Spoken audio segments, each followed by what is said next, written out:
So I woke up about I woke up at 5:30 and I saw the news, different people on Twitter before it hit the news.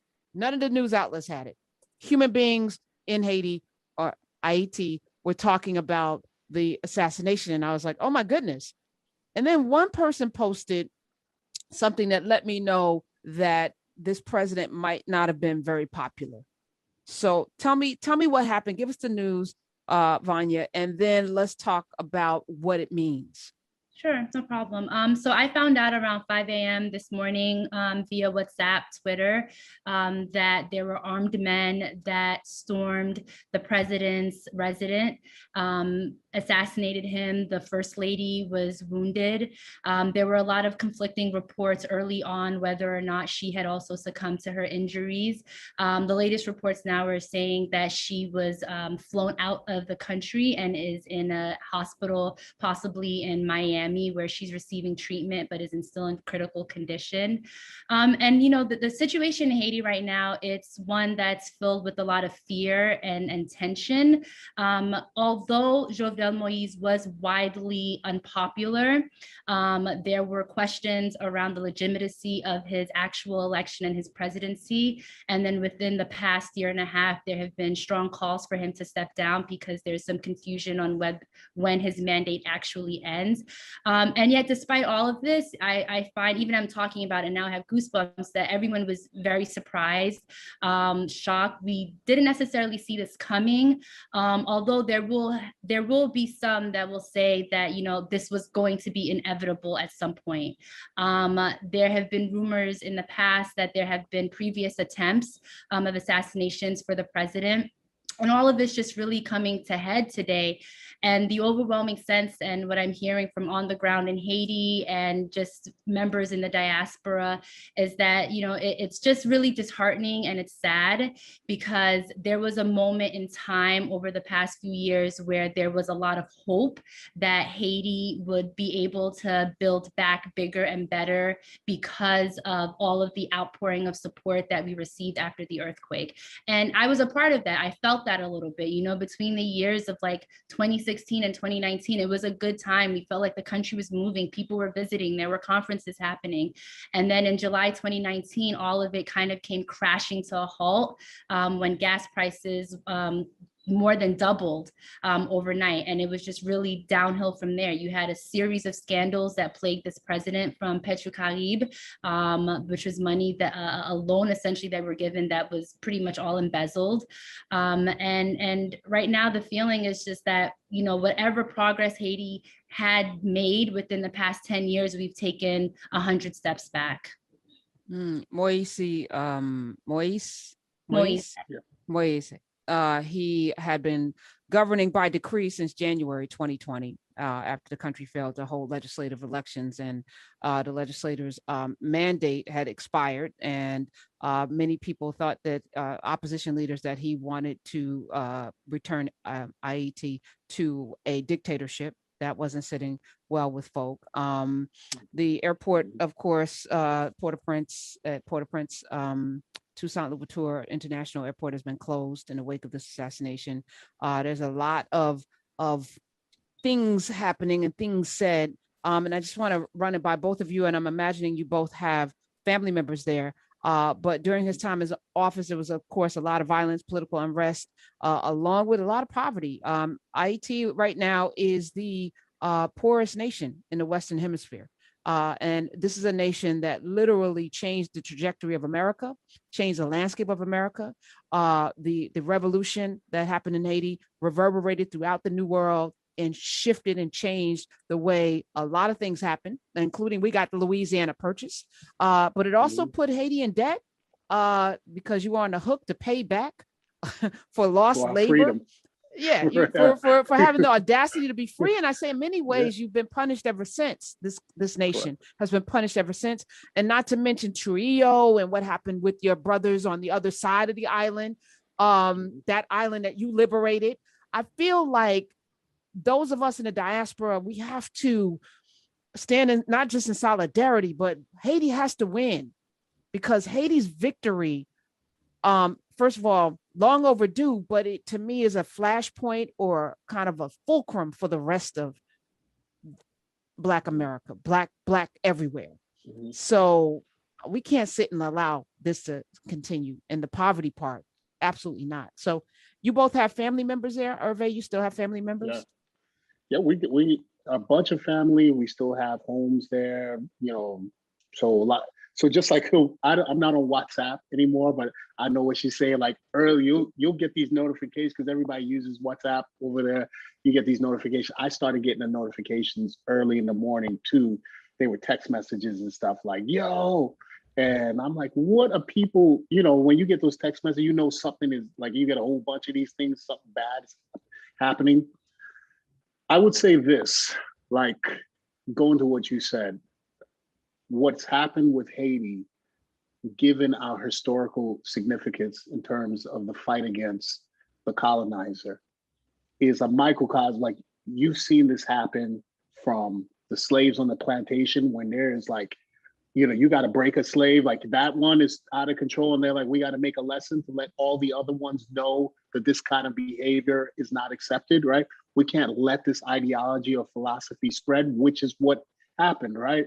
We can't tolerate this. So yeah, physically, we were able to beat them at their own game and fight and win our independence by being as brutal as them, right? Learning to be as brutal and kick them out of the country. But they came out and elevated the game. It was like financially, we're going to punish you for the rest, right? We're going to isolate you. We're going to make sure that you're unable to maintain any sort of, trade agreements with other nations. You won't be recognized for long periods of time, and you'll have to pay us reparations. So imagine paying the colonizer or the enslaver reparations for your own freedom and so if you look at it throughout history, Haiti has been that kind of example that the colonizer uses. And they did this with what country was it in Africa? The same thing, that had a rebellion and kicked out all the colonizers, and then they isolated Zimbabwe? them. It was like, yeah, you don't do this. That's basically what they said. You don't do this, right?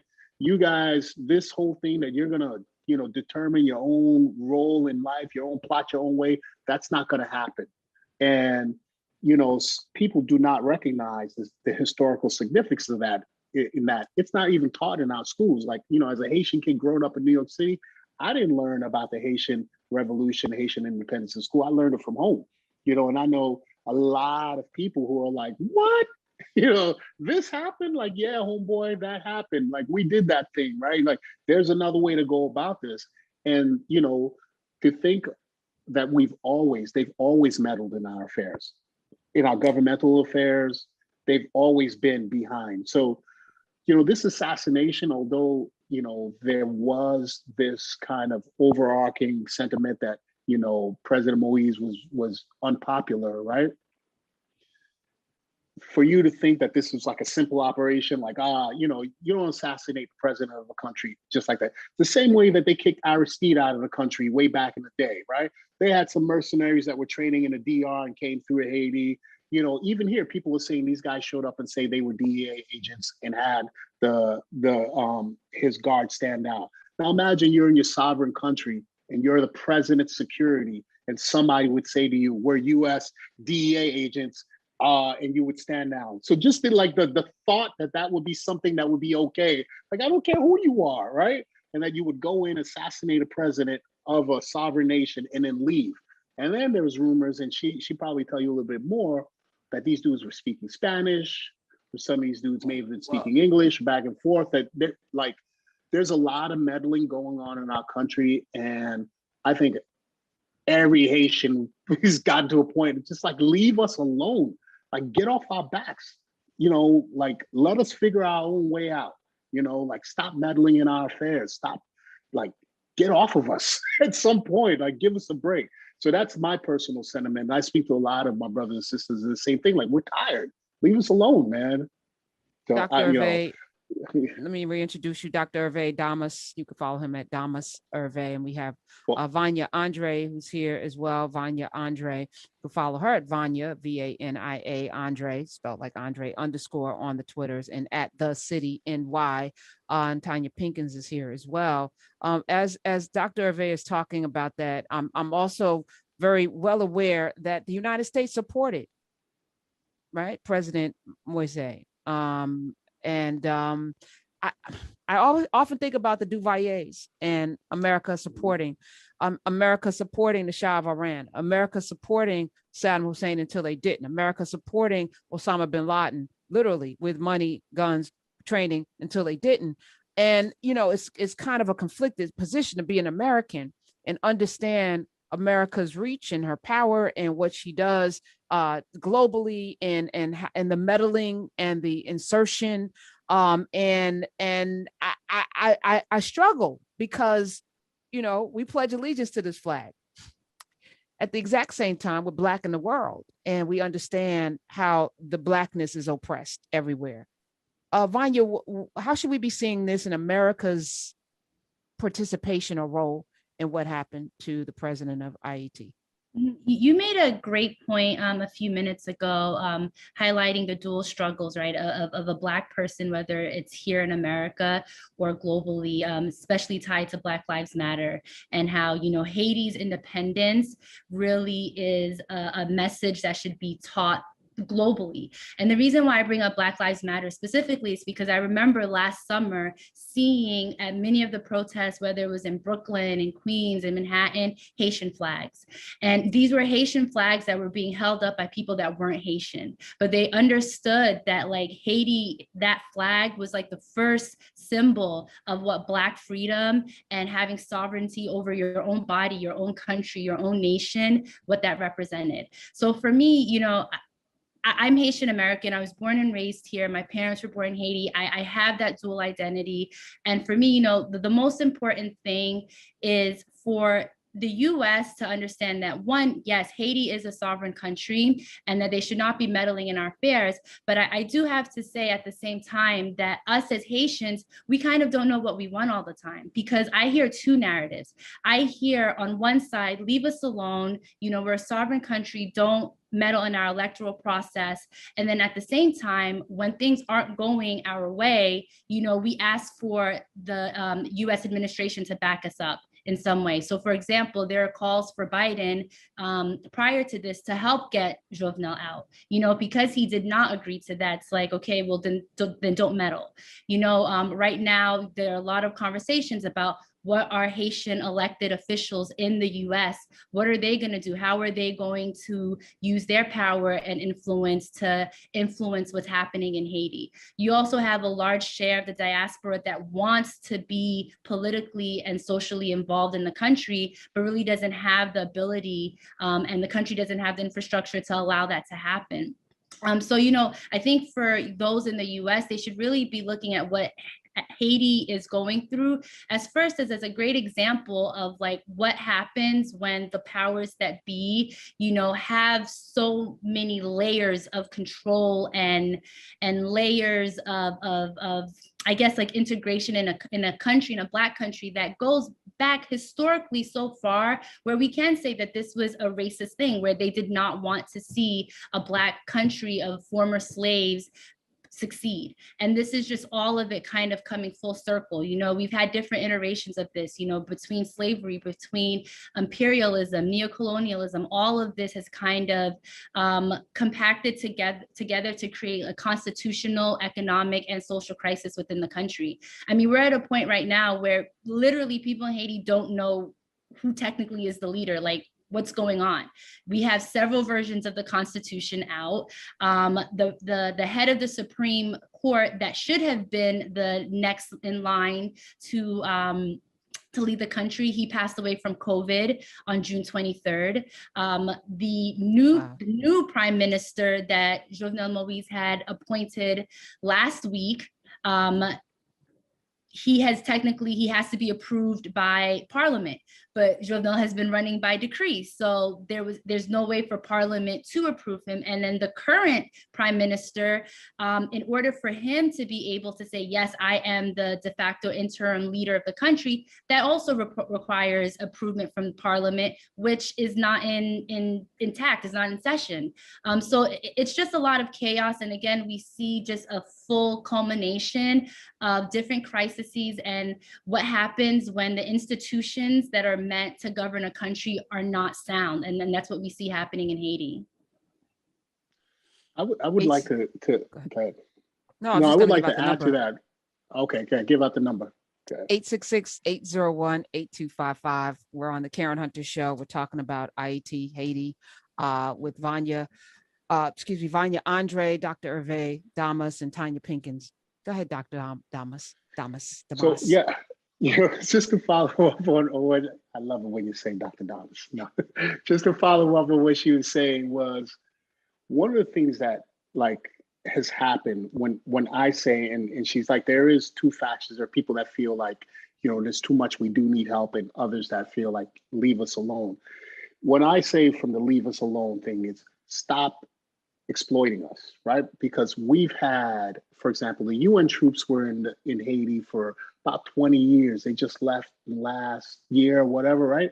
So you had UN troops occupying our country for over a decade or more, right? Then they leave. There's this vacuum. We're back to the same place. We're back in the same place that we are, right? We've got you put in a dictator, right? Then the dictator, the people can't take it anymore. The dictator is forced to leave, and now you put a bunch of puppets in, right? We have an earthquake. All this aid pours in from across the globe, over $1 billion in aid. What happened to that money? A bunch of these people from outside the country came in, sucked all that money dry. What's there to show for it? Nothing. There's literally nothing to show for all the money that got poured into Haiti, right? And it wasn't, some people will say, oh, it's the Haitians that embezzled it. It wasn't. We didn't have access to a lot of that money. Got funneled through agencies and things. By the time it got to us, man, people were getting tents and military ready to eat meals, the MREs and stuff, right? But there was no, building of the infrastructure. We're talking about over $1 billion in aid. So, when I say that kind of stuff, it's like, you come in and instead of helping us, right, you make the conditions worse. You meddle or you do things, and it's like, hey, I'm going to take advantage of these people. I'm going to misuse them and mistreat them, right? And that kind of stuff, it's just regularly going on. And that's the kind of stuff like, listen, if you're going to come to help, come to help. But don't constantly use us as a way to take advantage of disadvantaged people who don't have a voice. I'd rather you not come here and let us build from scratch, and you come here and suck all the blood and juices out of us and leave us withering to die, What's next? What's going to happen? Vanya, Andre, you talk about there being this void. So now we have chaos, right? There's just this vacuum. You have assassination. Where's the due process? Who's going to, like, how does this country get back on or get on track? What needs to happen next, in your opinion? I'm honestly not sure. Everyone right now, that's what's adding to the sense of fear, is that we don't know. And it's because, like I mentioned, we have a constitutional crisis because we have different versions of the Constitution out that have competing processes about who is next in line of succession. We have a political crisis because there isn't parliament in session. Jovenel was running by decree for the past several years. We have a social crisis because the people are fed up. There's violence in the streets. The gangs have literally taken over the country. And what's next is no one knows. What everyone is sure of, though, is that the next few days, the next few weeks is sure to be volatile as there's power struggles, as people try to figure out who is going to be the next de facto leader. We have the current prime minister saying that it's him, but technically right now we have the country is under martial law. So what I personally think needs to come next, and this may be an unpopular opinion amongst my Haitian friends, but I think there has to be some type of leadership and direction from the US. The Haitian elected officials that are in this country, and there are Haitian appointees within the administration that have their ear as close to the president as possible to help to try to shape what the policy is going to be moving forward. And then also we we have to also remember that the gunmen have not been apprehended. We do not have a clear understanding of who is responsible for this. You know, there are several theories, from whether it's DEA agents, whether it's some mercenaries tied to Colombia due to drug smuggling, if it's an inside job from the national police.